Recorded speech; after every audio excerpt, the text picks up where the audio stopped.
Helen E. Buckley. It's a bit long, but just bear with me while I say it. So once a little boy went to school. He was quite a little boy, and it was quite a big school. But when the little boy found that he could go to his room by walking right in from the door outside, he was happy. The school did not seem quite so big anymore. One morning, when the little boy had been in school a while, the teacher said, "Today, we're going to make a picture." Good, thought the little boy. He liked to make pictures. He would make all kinds: lions, tigers, chickens, cows, trains, and boats. And he took out his box of crayons and began to draw. But the teacher said, "It is not time to begin." And she waited until everyone looked ready. "Now," said the teacher, "we are going to make flowers." Good, thought the little boy. He liked to make flowers. And he began to make beautiful ones with his pink, orange, and blue crayons. But the teacher said, "Wait, I will show you how." And she drew a flower on the blackboard. It was red with a green stem. "There," said the teacher, "now you may begin." The little boy looked at the teacher's flower. Then he looked at his own flower. He liked his flower better than the teacher's. But he did not say this. He just turned his paper over and made a flower like the teacher's. It was red with a green stem. On another day, when the little boy had opened the door from the outside all by himself, I'm gonna skip this part because it's about how the teacher tells everyone to make a clay model. But when the boy starts to make his clay model, the teacher once again tells him to stop. And only when she makes her clay model, she tells him how to begin. The moral of the story is when he finally goes to another school and the teacher tells him, the new teacher of the new school tells him to make a flower. She tells all the children, make a flower however you want. Use any color you want. Let the stem be any color. Let the flower be any color. But then the boy, what he does is that he began to draw a flower and it was red with a green stem. Now, I've cut it short, so the impact is not as much. What I'm trying to say is that because the teacher earlier in the earlier school forced her opinion on all the children, their own opinions and the way that they, that they knew how to work, whatever they knew, it was all lost. Now, this poem, or whatever the message that we are trying to convey via this poem, it is a bit, we're going a bit off track from what Mrs. Farozan will be talking about today. But this is an inspiring piece on how creativity gets killed in the children by adults. This is the point that I was trying to make when I said that we don't realize that sometimes one of the reasons why our kids may be losing concentration is because we never know the impact of an adult that might, be happening on that child. So while I say that, I can see that we have quite a few people online already. So that's fantastic. Mrs. Nikat, can we please have the Padho and Padhao video being played, please?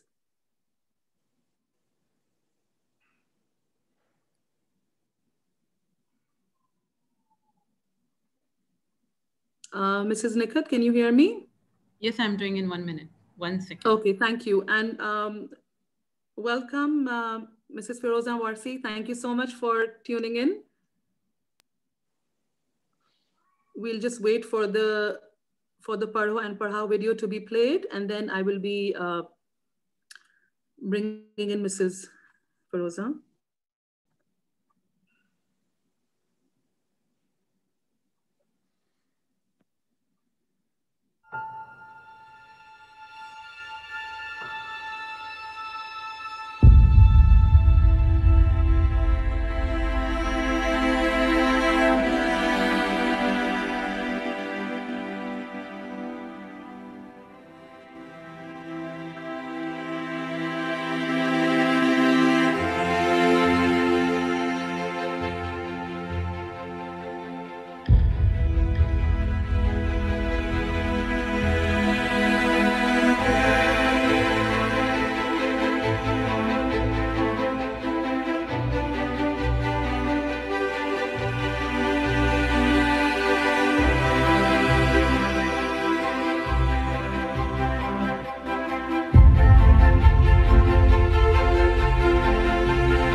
Thank you. Thank you so much for that, Mrs. Nikhat. We had a lot of fun preparing this. It's a rather amateur video, but when it comes to our technical skills, that's the best we can do.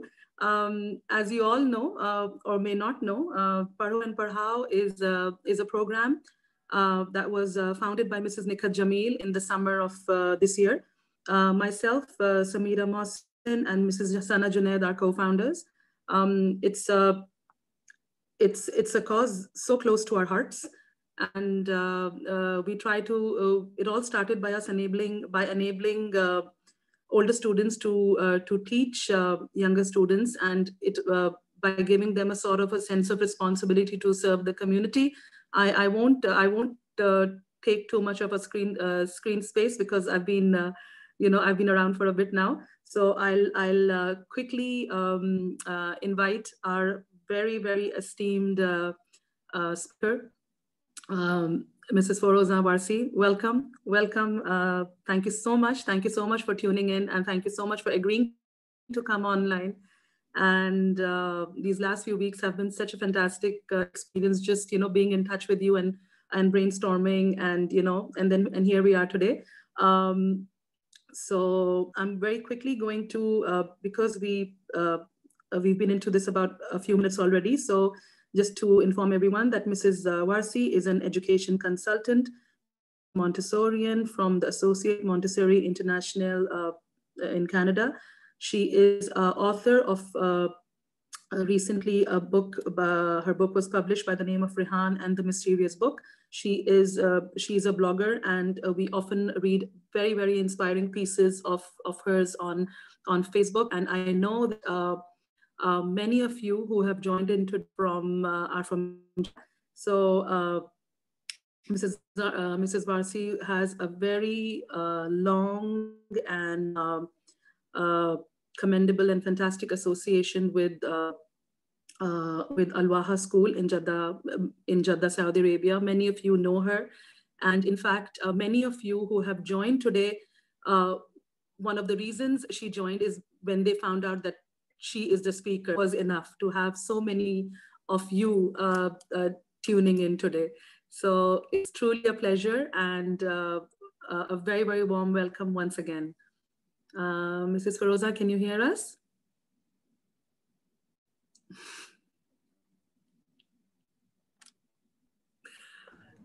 I think her mic is not here. 1 minute. Yeah.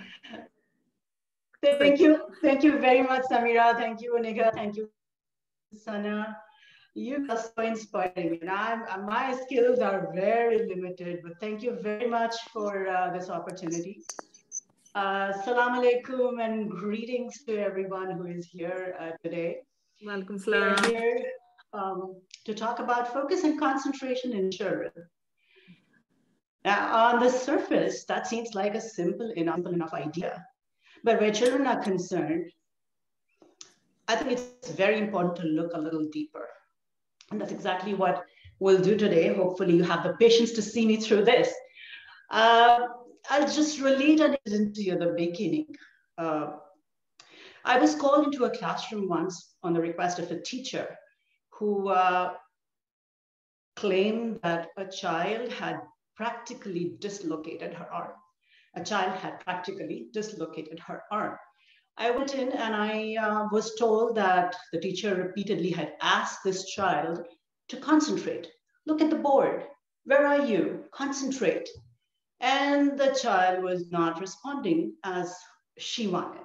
So at some point, she was furious and she went up to this child. The child got up and started running around the classroom. And I do not know at what point the child started chasing the teacher. And I think in that chaos, something happened to her arm and she was extremely upset. Now, important to understand that children up to the age of about 9 are concrete workers. Any abstraction escapes them. They have a very alive imagination, but abstraction as such does escape them. And when we explain abstract nouns to children, the simple terms we explain it in is It's a thing that can neither be seen nor touched. So concentration is one such thing that can neither be seen nor touched. So when you keep asking a child to concentrate, concentrate, concentrate, it just does not register. So let's, now, do I share the screen with everyone here? I think that's what I need to do here. Okay. Can it be seen, Samira? Yes, Yes, yes, we can see it. Thank you. Okay. So you can click on the full screen option given below if you want. excuse me. It's okay. It's okay. Can I just go ahead? Yes, please. Okay. So this is what we're gonna do. We're gonna split this into these areas. We'll talk about where in the brain does concentration originate. We'll talk about the signs of lack of concentration, and a lot of teachers will relate to this because they make a note of what's going on in classrooms with children. Then we'll look into the possible causes of concentration issues. We'll talk with reference to the pandemic, online learning challenges, and then like everything has solutions, we'll talk about some of the solutions. Everyone could come up with more solutions, anything that can help a child. And through the process of this conversation that we have, or this discussion that we have, it might feel like that I lean towards the child more than the adult. I hold the adult responsible for a lot that's going on in a child's life. Fairly or unfairly, I'm not here to be judged. I'm just saying this is how I feel. Okay, so the prefrontal cortex. That's quite a mouthful for a non-medical person like myself. And anything that I share with you is not going to be from the perspective of medicine. I'm an educator. I've humbly been with children. I've interacted with them. I have had an opportunity to observe children in classrooms, observe teachers, had discussions with parents. So all my database comes from just there. The prefrontal cortex, that's something that we need to understand in order to understand the child. Know that our human brain develops from the back to the front. And this front part of the brain is what we are talking about, the frontal lobe, which is the powerhouse of a lot of our executive functions. Know also that 90 to 95% of our brain development happens in the first 6 years of a child's life, which really means it's so important that children should be given a lot of wonderful experiences, of practical experiences, hands-on experiences, rich experiences, traveling. All these things do count. And a lot of school systems now, particularly the mainstream as well, has started introducing varied, diverse activities, using a lot of manipulative aids, like I said, which really are an aid to the development of the frontal lobe. Also, an important point is for all those people who have teenagers, know that this part of the brain is what keeps developing, keeps maturing up to the age of almost 25 to 30 years. And that was quite a surprising fact for me. And it makes me understand now how a lot of teenagers go through traumatic experiences of arguments, of decision-making. A whole lot of youngsters, teenagers could fall into addictions because this is the part of the brain that is still developing. And so I think we need to give that little space to this child when we try to understand what's going on in his or her life. So when we say that this is the part of the brain that is literally the executive functions that are this part of the brain is responsible for, we are looking at, first and foremost, focus. Focus happens here. And experts say that focus is a matter of salience. And I wondered what that meant until I read about it, and I found that it's the complex processing of the brain that helps it choose what it wants to hold on to and what it wants to let go, which also means that it makes it very difficult for a child to switch from what he wants and what you want. For example, if a child is watching TV and you are calling out to him to come and join you for dinner, you keep calling out, the child keeps ignoring it. For you, it's ignoring it. But for the child, he's cutting out those sounds. All he's focused in is his favorite program or whatever activity he's doing. So you keep calling out, you come to a point where you're so frustrated, you yell at the child. That's when he sits up, takes note, and says, oh my goodness, there is trouble. Let me switch off the TV.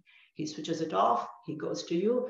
He is extremely frustrated. He's come as a reluctant person, and you have brought yourself to a state which you do not like. The better thing to do would have been to go to this child, sit down at his level, meet his eyes, and say, look at me. I want you to turn off the TV. Perhaps we can watch it a little later. It's time now for you to have your dinner. So this part of the brain, again, that was about the focus. It also is responsible for problem solving. It's responsible for impulse control, which again, you can relate to a lot of your teenagers. Impulse control also applies to very little children when they're trying to climb stairs or get down. They hesitate because they fear they might fall, and that's when they control themselves. A lot of decision making, whether I want to eat pancakes or I want to eat French toast, small decisions, big decisions. As children grow into colleges, they have to make decisions about the courses they want to take. Everything is controlled in this very critical part of the brain. And again, I remind you, this is the part that's maturing very gradually.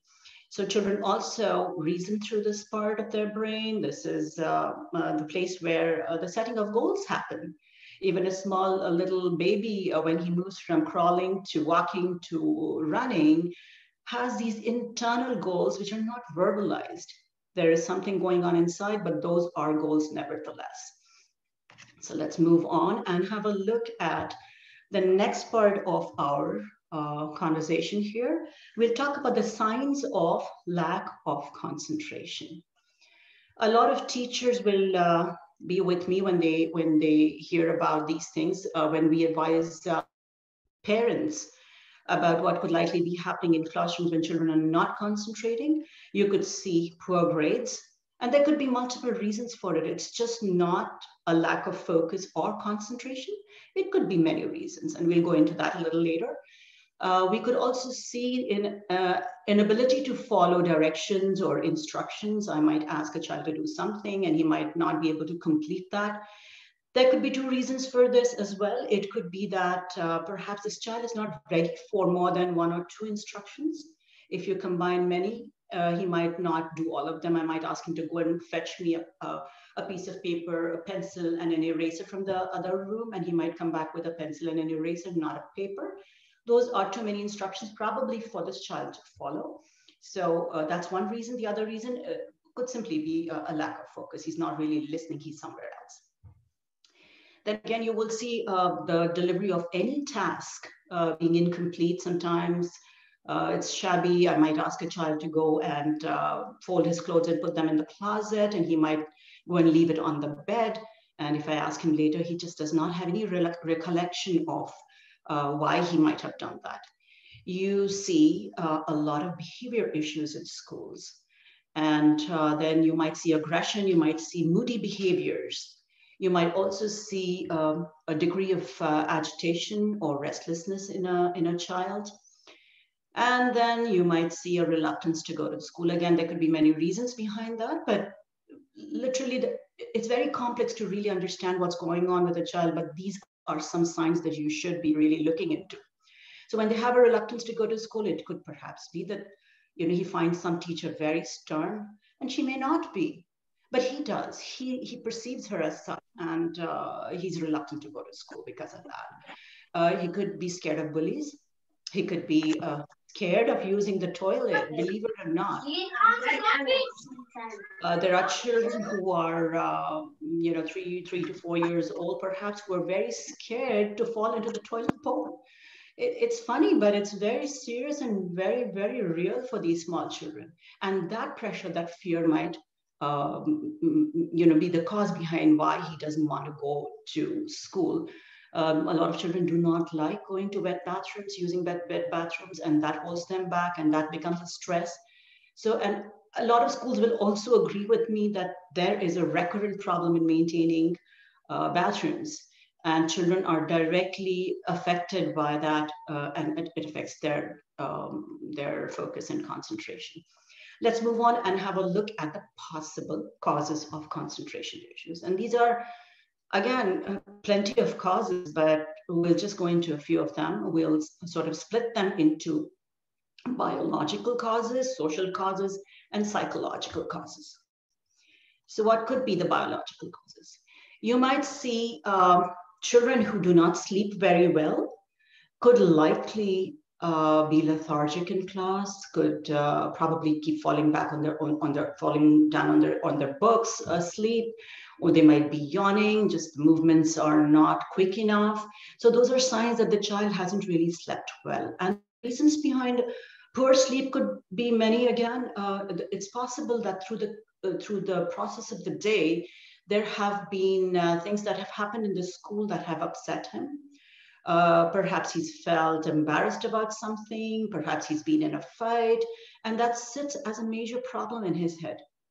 And that will prevent him from having fitful sleep. There could be nightmares. A lot of children go through bedwetting. So there could be a lot of reasons. It's a good idea to prepare children to sleep in advance, turning off the electronic, the screens and whatever they will be, they probably use the electronics for. It's a good idea to dim the lights a little bit, give the child a warm bath. And above everything, I think you need to resolve those monsters in his head that he is holding on to, and that will affect his sleep as well as the coming day. So discuss with him what happened in school and how you can sort those problems out for him. So that is about sleep, and we move on to hunger and dehydration. It's delightful to see that a lot of young parents are very conscious about what they feed their children now. There used to be a time when a lot of unhealthy food was offered to children, like fried food and fizzy drinks, and so now I see a lot of use of fresh vegetables, fruits, and if a child has not been fed first thing in the morning, the experts do say that they should have a healthy breakfast. But I do know that parents experience a lot of problem to have the children really eat a good meal. Try a variety of recipes that are available online. But if a child does not have a nutritious meal, which is low on sugar and high on protein, there could be a time very early in the morning when his energy levels start declining, his cognitive abilities start acting up. In terms of the sugar, I believe no more than 24 grams of sugar should be allowed. I'm talking about free sugars, should be allowed for a child of, say, about 9 to 10 years. Otherwise, it starts adversely affecting him. About 24 grams of sugar would be about 6 cubes of sugar, and free sugars are what you find in cookies and cakes and a lot of drinks, of course, juices, but generally they say, oh, it's fresh juice, it's concentrate, fresh fruit concentrate. Doesn't necessarily mean it is free of sugars. So I think it's important to be watchful of that. Look at the consumption of water. For optimal functioning of our brain, there needs to be a regular supply of blood, which of course carries water. Without enough consumption of water, that's going to get affected. And the brain does not have the capacity to hold water. So it needs a regular supply. And let's say about 8 to 10 years old, a child must consume about 4 to 5 cups of water or more. Water is not harmful, and if it feels like it's a chore and children are not consuming water, you can make it attractive by adding a piece of lime to it or mint. That just makes it very interesting, and it remains healthy. Let's look at the social causes. More than ever now, unfortunately, because of the pandemic, tempers are short, and there is very little patience between couples. And this is not with everyone. There are people who are mature enough to handle it, but there is a huge percentage of people who experience these strained relationships. There could be divorce, there could be separation, verbal abuse between them that can adversely affect a child. It makes them depressed, and of course, it sits in them and carries it forward to their work, which of course results in a lack of concentration and focus. This is a huge one for me, and I have spoken repeatedly about it. Excessive screen time is that there are regulations about how much screen time should be allowed, and we know that in the pandemic we are having to allow children to do a little bit more of screen time than ever, particularly because they have online classes as well. But I'm talking about the other kind. I'm talking about entertainment or video games, or just cartoon cartoon watching, a whole bunch of things that we allow our children to do. I've seen recently in a grocery store a child of about no more than 2 years was in a stroller, and the mother had given him a smartphone, and the child was completely mesmerized by the screen. What this mother robbed this child of was the very rich experience of seeing so many different faces, expressions, the beautiful colors in a grocery store, the sounds, the movement, the interaction between people. So you can see what a lot of precious value was lost with this child shut in this cabin of the screen. Let's have a look at the poor grades that we talked about earlier on. We spoke about poor absorption of content could likely be the cause of poor focus or concentration. It's possible that this material that this child is studying or having to deal with is a little advanced. Perhaps he's come from another system into another system. By and large, schools have standardized curricula. But it's possible that this child has changed from systems, and he's having to deal with it. So perhaps the material is a little advanced for him, or the terms being used are a little advanced. Perhaps this child does not have English as his first language, so he's struggling with the content. So all that will bring down the grades, will result in poor absorption of the content. This is a big one. And this, again, I speak to you as an educator who's dealt with parents, and I do not mean anyone in particular, but definitely on a general scale. There are these huge parent expectations. Most parents keep wanting children to score an excellent in the report card or an A+. Why did my child get this and why did my child not get that, is an argument that they might have with teachers. The reality is that everybody cannot be alike. Children are children. They perform at different levels. Everybody does not have the ability to produce A+ marks. I know of an instance in which a child scored 99% in his math, and the parent went after the child about the lost 1%.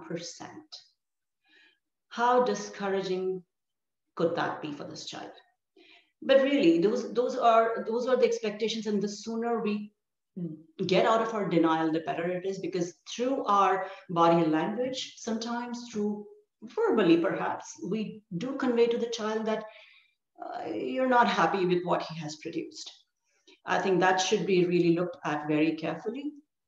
There is also that element from very few people who punish their children. They punish them for not meeting what their expectations were, or that they did not score very well. And why, my question is, why is it important that the child should only score in his core subjects, English, math, science? Why? I think if a child excels in art or his phys ed, he's a good soccer player, there should be that must be commended. And that must be encouraged. Perhaps that's the stream that he's going to take. And then there is this part about promised rewards. Many times parents will promise rewards to children for finishing their work. So finish this homework and I'll give you a candy. Or finish this work and you will get what you asked for. Why? Why do we have to do that? The work is the child's responsibility. And the sooner he knows, the better it is. Because I shouldn't have to reward you for something you have to do anyways. So that's one point about rewards. Rethink that if it happens in your household. What could be the psychological causes? To me, it feels like a little darker, but let's deal with it. Anxiety. Anxiety is a major issue nowadays. Children find it difficult to sleep. Their eating is poor. They remain tense. They could easily give in to tears, be unreasonable, be irritable. There could be a general lack of disinterest. And the background could be very different in all cases. There could be anxiety for a variety of reasons. Perhaps both parents are working, they're very busy. Every parent intends giving the best to their child, but yes, that could likely happen. And that's where anxiety really starts from. You could see genetic reasons. And this is definitely not an area where I am an authority or any educator, unless they're qualified professionally to address this. There could be cases of ADHD or ADHD. Definitely teachers in classrooms or caregivers or parents can maintain a log to see there is a trend, some red flags that they might notice. There could be other learning disabilities as well. I can't stress enough why teachers must not diagnose these things. We can only inform parents what could likely be going wrong, but definitely not say, oh, your child has ADHD. So it's not a good way to go. Definitely, once you share that information with the parents, the child can be assessed by a professional and solutions can be found for that. Let's now have a look at typically the pandemic and the online learning challenges. This is a very difficult time for everyone, for adults as well as children. Amazingly, children have learned to adapt to that. I mean, have a look at this. A child with the mask, a lot of schools do expect children to keep the masks on in the classrooms, and they absolutely have learned how to do so without complaining. So this is a whole new concept that they have had to adapt to, and they have done so. So what are these challenges? Children, when they go to regular school, they know that there is structure, there is a timetable. The school shares with them the entire program for the year. So the holidays are going to come up at some time. There could be professional development days when children will be off. There could be a whole bunch of activities that are thrown in, but it is against a structure, against a timetable. That is practically gone. Although school systems will still give them some kind of structure, but it still remains that you are at home. Your routine is disturbed. The child's routine is disturbed. He knows that he needs to wake up in the morning, brush his teeth, make his bed, fold his clothes, get into his uniform if that is what he's used to doing or the school expects. But that is gone. That is gone. Now he wakes up and he probably comes, sleepy to the table where he's got his online lessons going on. So that routine is lost. Then you look at the home environment, which is a secure environment. A lot of children would love to continue being home. But when they're home and the online learning is going on, there could be a variety of sounds. There could be people communicating in the other room. There is a buzz. There could be, if there's a pet in the house, then that could be sort of interrupting the process. There could be smells where people are cooking perhaps, or smell of coffee. There could be the doorbell ringing, the phone ringing, mail being delivered. There's a whole host of things that can take a child's concentration away to what's going on the outside. Then there are those external factors. These are, in schools when children lose their focus, unlike what happened with my teacher, the teacher, a sensible teacher, would probably go and Keep a hand on the child's shoulder and bring him gently back to his work, or the child might see other children doing their work and might automatically come back to his work. So those are really the external factors you might see. And now what can we do about it? These are solutions, and I'm sure that a lot of you have solutions. These are a few that I could put together as well. So the very first thing we need to do is create a dedicated work environment, an environment where there are absolutely no distractions. I can't have a little toy lying on the table where the child is doing his lessons. Definitely provide the child with all that he needs for his studies, textbooks, his pencils, his erasers, scissors, whatever is required, so that he does not have to keep getting up from his seat to fetch those items. Again, keep a bottle of water if he so needs it. So all distractions, keep the pets out. This is the way we can eliminate a lot of things that could interrupt his work. Children find it very difficult when they see like 2 pages spread in front of them of work. Cut that down to say, okay, let's just look at this one paragraph of work, finish this from this time to this time, and then we'll move on to the next. Right now, I do not want you to look at the rest. So break his work down into little segments. That way he's not traumatized with a lot of work that he seems to have to do. Then you, as a Montessorian, and everybody who's been in this the Montessori area or other Waldorf, other areas as well, movement is very critical for his cognitive abilities to develop.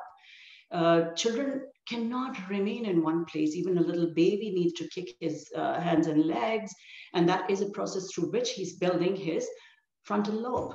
And so definitely create opportunities where you can give a child, if he's being homeschooled, then give him that little break where you can have him, jog or squiggle or wiggle, or, take a walk around the house or climb the stairs like 15 times up and down before he comes back to his work. That sort of refreshes his brain, and he can get back to his work with greater ease. You will also see that recess makes a very important part of the child's work schedule. Everybody needs a break. This is his brain break. Give it to him if you want once or if you want twice. If the school has provided for that, then he's automatically going to take it. If it hasn't, then you'll have to interrupt the process somewhere, somehow, and give them a recess.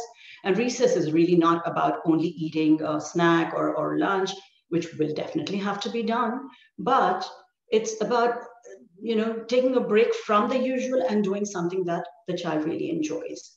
So remember the recess.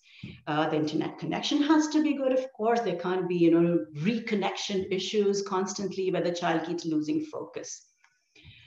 Definitely be aware of attention spans. What happens really, what I have understood is that realistically, you keep 5 years per, 5 minutes per year of your life for focus. And I'm not talking about adults. Adults have the greater capacity. Here we are talking about, for instance, a 2-year-old should be doing about 5 to 10 minutes of focused work, should be able to. But if I give say a 6-year-old an hour long or an hour and a half long work, he is definitely likely to lose attention. So remember that the attention spans are what they are. Very important that we should keep empowering our children. Responsibility being one of them. There are chores that children have to do as part of their growth. That's what they should be made responsible for. And they should be told, this is your responsibility. Please go ahead and do it. And that's not where you're going to help him or give him any rewards for. Definitely give him the assurance that you are always there should he need your help. Then provide them with a clock, with a timer, where you can say, okay, you can finish your work from this point to this point, and then the timer goes off, and you know that this is, I'm doing this against a time segment. So that way he will be able to meet his personal goals. If you have the luxury of an older child in the class, at home, then definitely peer tutoring is positively a great idea. And that sort of completes what I had to share with you. There is so much more. When you talk about a child, there's so much more to share. And we just go over a very quick recap where I want to bring back to your attention the fact that the prefrontal cortex, or the frontal lobe, or the powerhouse of our executive functions, is what we should remain very aware of when we are dealing with children. Why is something happening with a child? Could be because that part of the brain is still maturing. Then definitely maintain a log. That is very critical. If you're concerned about the concentration levels or focus being lost, maintaining a log over a period of time is going to tell you something. Definitely a day like that or snatches of days is not going to help. But if you want to come to a good solution, maintain a log. And then I think it's very important, like I said at the beginning, I lean towards the child more than I lean towards the parent. It's important for us to focus on the EQ rather than the IQ of the child all the time. And that will definitely help us see the child differently. Thank you very much for having this patience to sit through this and listening to me. I'm open to any questions that I might be able to answer. I don't claim to know everything. We can clap. That was fantastic. That was fantastic, Mr. Farozan. I mean, like I said, as a mother of three daughters myself, there is so much that we can learn, and we do learn something new every single day. So it was fantastic. I mean, it was very comprehensive, very exhaustive, and I mean, a very, very important points that you raised. I mean, one of the last slides that you talked about was chores. You know, that how you have age-related specific chores that you could give even to a 2-year-old. You know, I mean, having that sense of responsibility that, you know, this is something that you need to do. It's not something that you have to be rewarded for, to be rewarded for, or to be given a candy for. There, you have to be, you have that sense of responsibility from a very young age. And unfortunately, from the sort of society and the community that we belong to, there are so many chores that are specific to the, you know, to the little girls, and the boys are like, you know, नहीं आप बैठे रहिए, आपको वो करने की जरूरत नहीं है, अपनी बहन को बुलाइए, वो ये लेके जाके रखेंगी. So, you know, stuff like that. There is so gender much specific. It's not. Yes, yeah, that's true. yeah, that's yeah, true. absolutely. And then another mother had shared a couple of months back. In fact, a very dear mother, Mrs. Sana Arabi, she had shared with us in one of our sessions that we were having, the point that you raised about movement, that in today's times of virtual learning, when our kids are glued to the devices for hours on end, the recess part of it is so important. It's not only eating, but the fact of just getting up, taking a break, opening the window, getting some fresh air, rather than focusing on the screen for hours, just, you know, focusing on another object, or just, you know, going and doing a few burpees, ke aapko zara, you know, movement rahe. So these were a couple of points that we wanted to add. And we do have a few specific questions, Mrs. Farozan. Is it okay if I take a few more minutes of your time? Absolutely, delighted. Thank you. Thank you. One of the first initial questions we received was from a mother who is in Pakistan, and her boy is a teenager, and her concern was that, and that, you know, like when it comes to focus and concentration, I guess it varies according to ages. It's you know, it may be boys and girls may be having separate issues.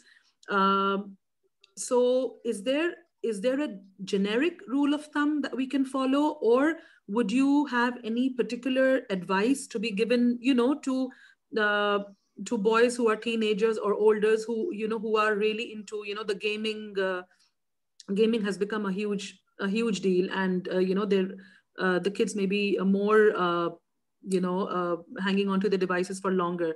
So would you have any specific advice for them, or anything to say or anything to add from what you've already said?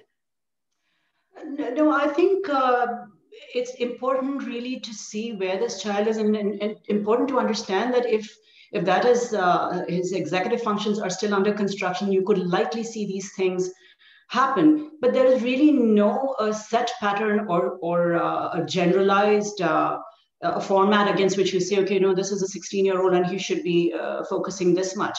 I think I lay a lot of importance against responsibility. I think it's important to let them know that these are your jobs.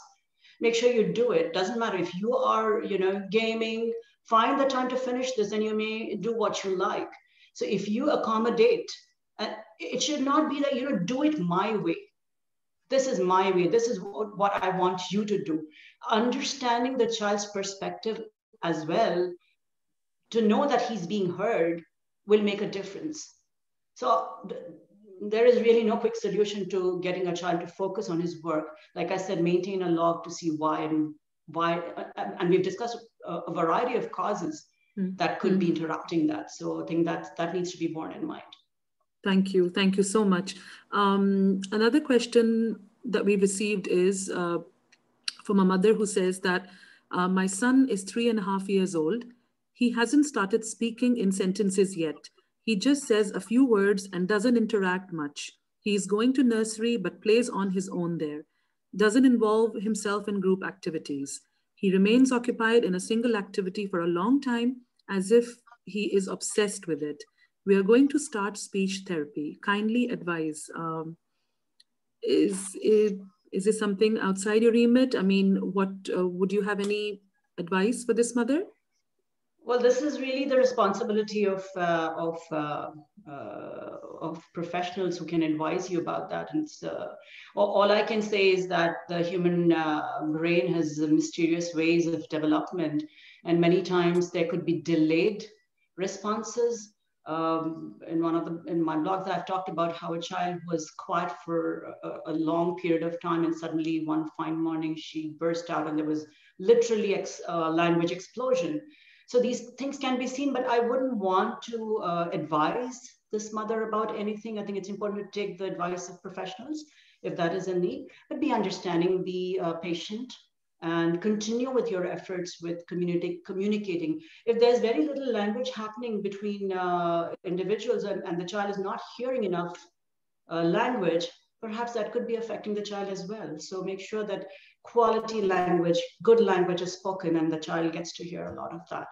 But other than that, of course, the medical professionals would be able to say better. Thank you. Thank you so much for that. Mrs. Farozan, I mean, I think we have quite a few mothers who, unfortunately, gaming seems to be popping up quite a lot in the questions. So another mother is saying that we understand that how we should not reward our children for things that are expected of them, whether it's their studies or their chores.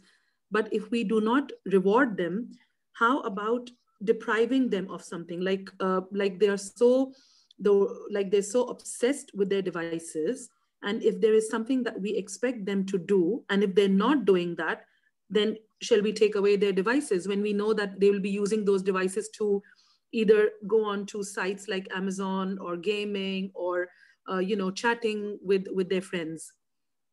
Is that something that can be done, or? Samira, I do believe that there is such a thing as consequences that you should let a child know about. Okay. Your expectation, first of all, if the child does not know his responsibility and you are having to step in, then you need to lay down those rules and say, I need you to finish this. If you do not finish this, then expect this to happen. That these are the consequences of your actions. So yes, you cannot do without consequences. But I think we should be diligent about when to use it. If you use it too often, the value is absolutely, and there will be frustration from the child as well, that, oh, I'm constantly getting consequences. But develop that sense of responsibility towards his work, and then say, if this does not get done, then there are consequences to everything. It's quite a balancing act, isn't it? Mm-hmm. Yeah, yeah.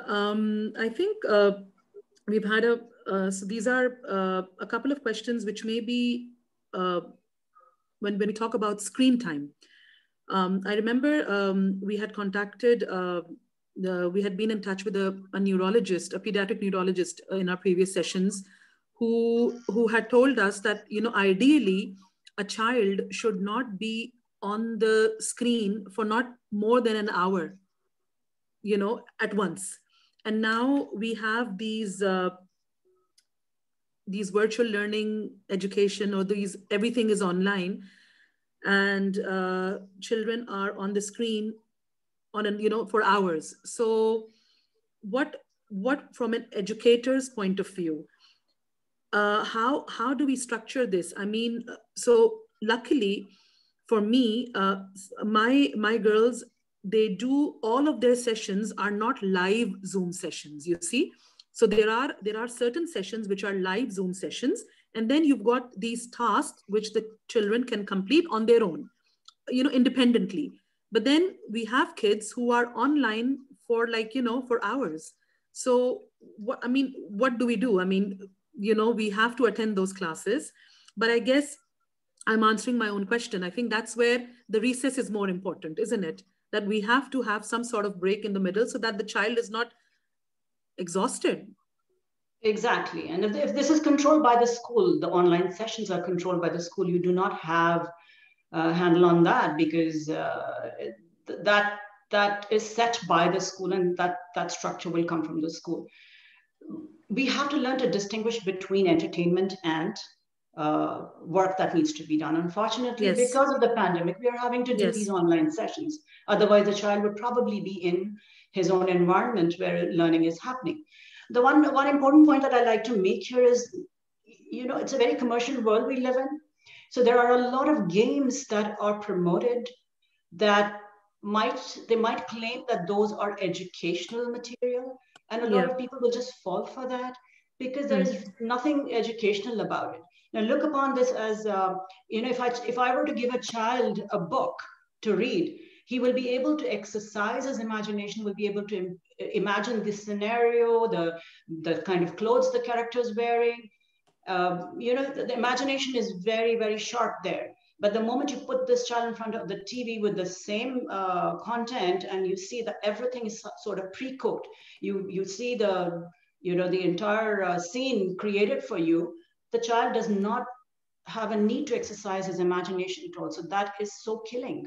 That is so devastating. So learn to distinguish between what is required and what you might be looking at as something educational. There are beautiful websites that will provide you, get children on podcasts.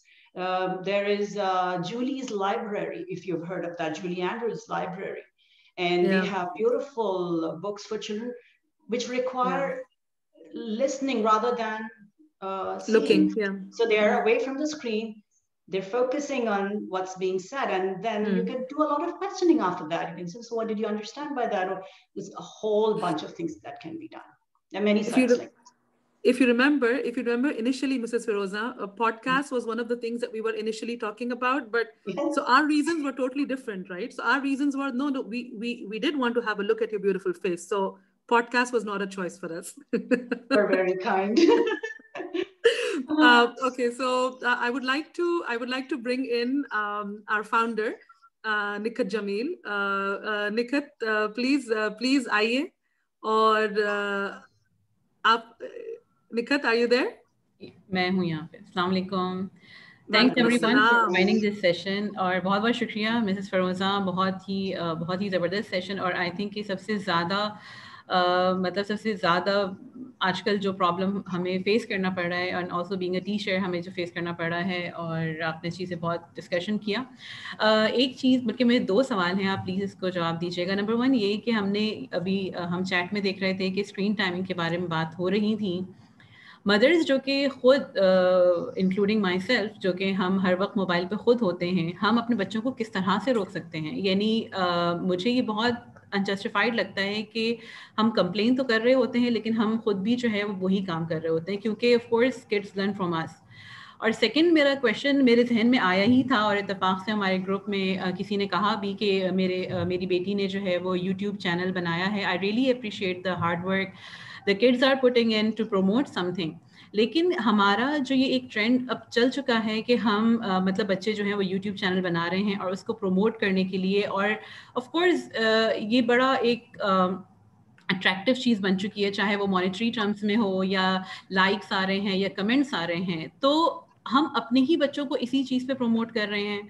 तो ये contradicting नहीं है कि मतलब हम एक तरफ screen time कम करने के लिए भी कह रहे हैं और फिर हम उसको स्क्रीन टाइम यानी ऑटोमेटिकली इस तरह से इंक्रीज भी हो रहा है, और why we can not introduce some like physical activities to the kids, यानी हम घर में बैठ के भी. आप प्लीज़ इस पे ज़रूर कुछ बोलिए.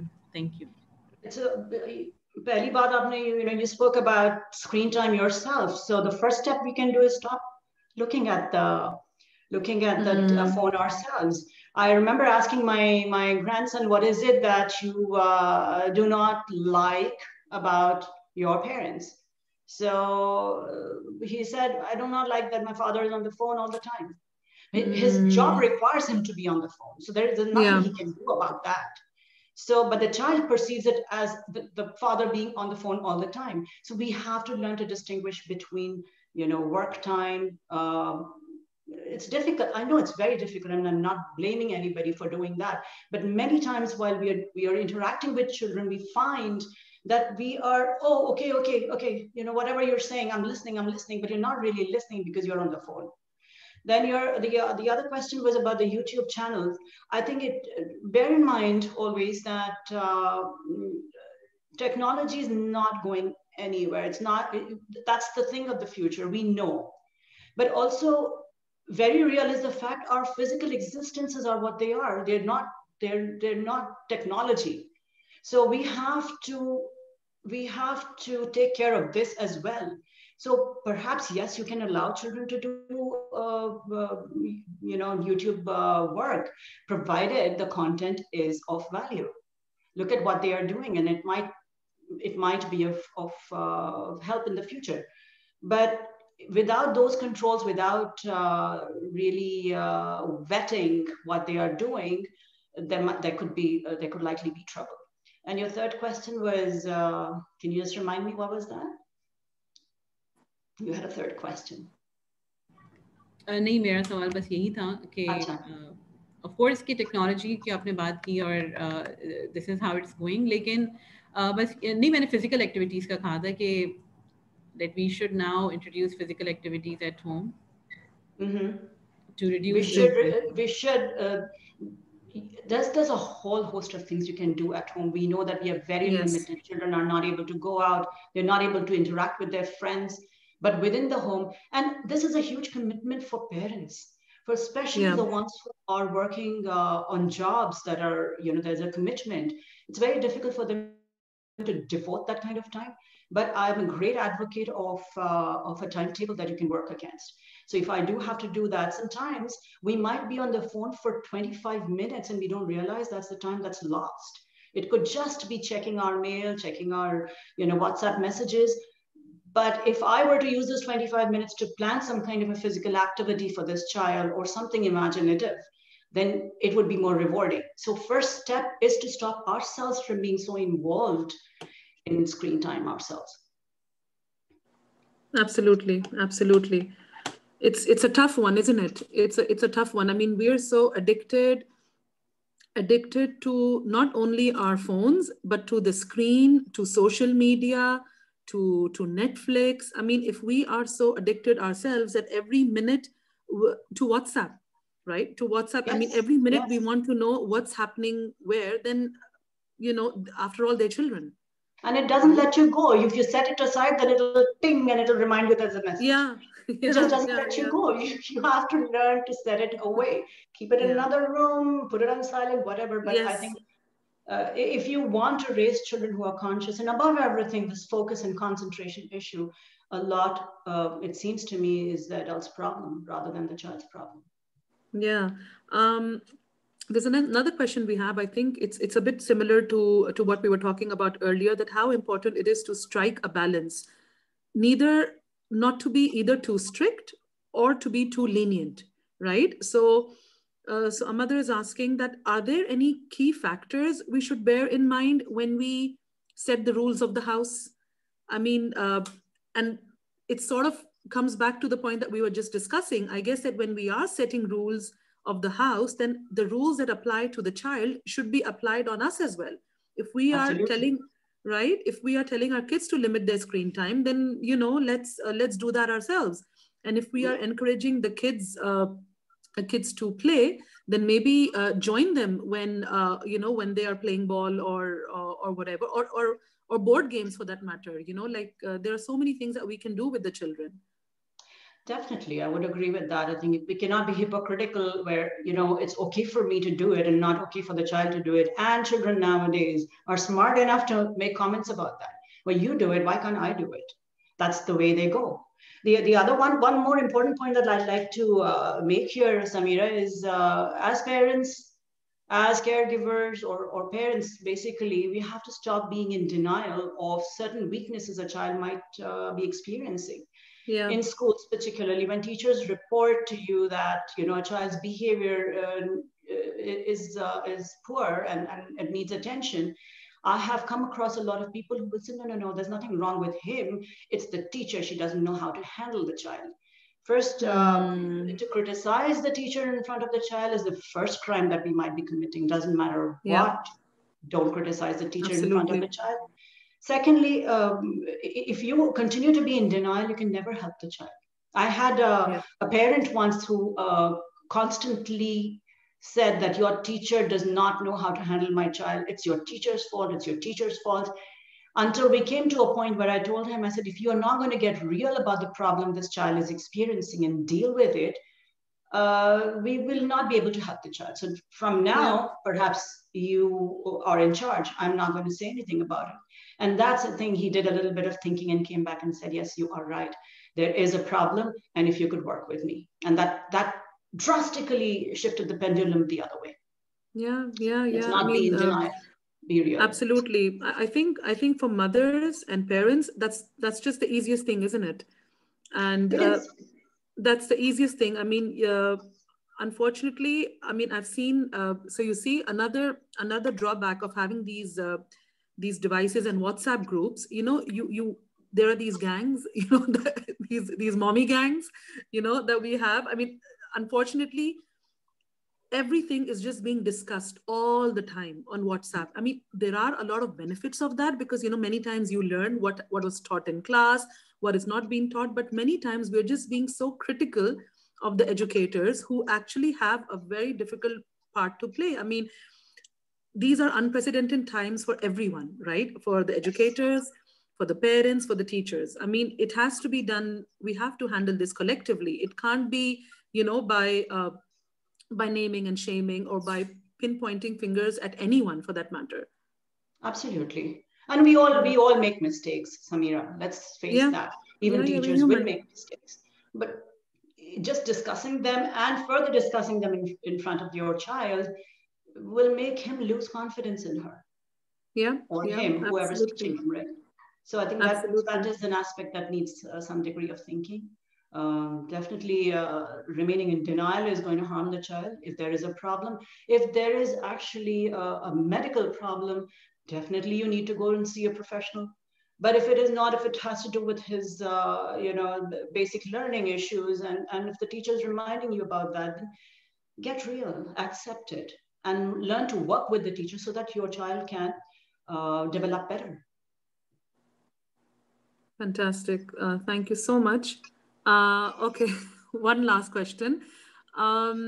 Is there anything as burdening kids with too many activities? Activities as in, taking them for tennis one day, the other day you're, taekwondo or swimming, and fill their lives with stuff. Right? Is that what you mean? Yes, personally, that's what you mean. And it's a very personal belief. I'm sure that there are people who will believe in that or not. I don't agree with filling their lives with these things. There comes a point when it doesn't remain a kind of fun thing to do for children. It becomes a duty, and then the moment something becomes a duty, it becomes a burden. And you don't want. You want a happy learner. You don't want a miserable learner. who say, oh my God, I've got to go for swimming today. And swimming is such a fun activity. And he finds that because it's been imposed. But again, this is something that every parent has to think about himself. Just making sure that the child is out of your hair doing something is not the best thing to do. There is so much precious. 0 to 6 years is the most precious time of a child's life. We should utilize it to the max. Especially knowing that 90 to 95% of our brain develops during this critical period. And give a lot of, good activities, rich experiences to them. Oh. On that note, a very happy note that all of us, we don't only want happy learners, we don't want the kids to be happy learners as well. We want to be happy learners too. We learn something new every day. Rabbi Zidni Ilma, we want our beneficial knowledge to increase. That was one of the main reasons why we invited Mrs. Farozan Warsi on this show. We wanted all of you to benefit from the pearls of wisdom that she shared with us today, the time that she has given, not only today, but she has given a lot of hours in the planning of this talk. I mean, and we're grateful. We're truly grateful, truly honored to have you on board. It's a personal thank you. Thank you so much, not only from me, of course, but from Paro and Parhao, my colleagues, Mrs. Nikat Jamil and Mrs. Sana Junaid. Thank you so much. Thank you, our audiences. Of course, without you, this is not possible. You tune in again and again to all of these talks that we organize from you. Mrs. Farozan's was obviously our current one, the one that we did today. We are planning something quite exciting for next month, wherein we are bringing in Dr. Gulnaz Haroon again, who had touched some women's health issues last month, and she will be focusing on a couple of more issues, and we will be having a sort of a webinar where we will be bringing in 2 or 3 experts in the medical field who will be talking about, not only women's health issues, but complementary medicine, mental health issues, which as a sort of a collective talk. So Mrs. Farozan, we won't hopefully let you go so easily. And we hope to see a lot of more of you in the future. Thank you once again. This is Samira Mohsin signing off. Thank you. My pleasure. Thank you very much, everyone. Thank you. Thank you. Bye, everyone.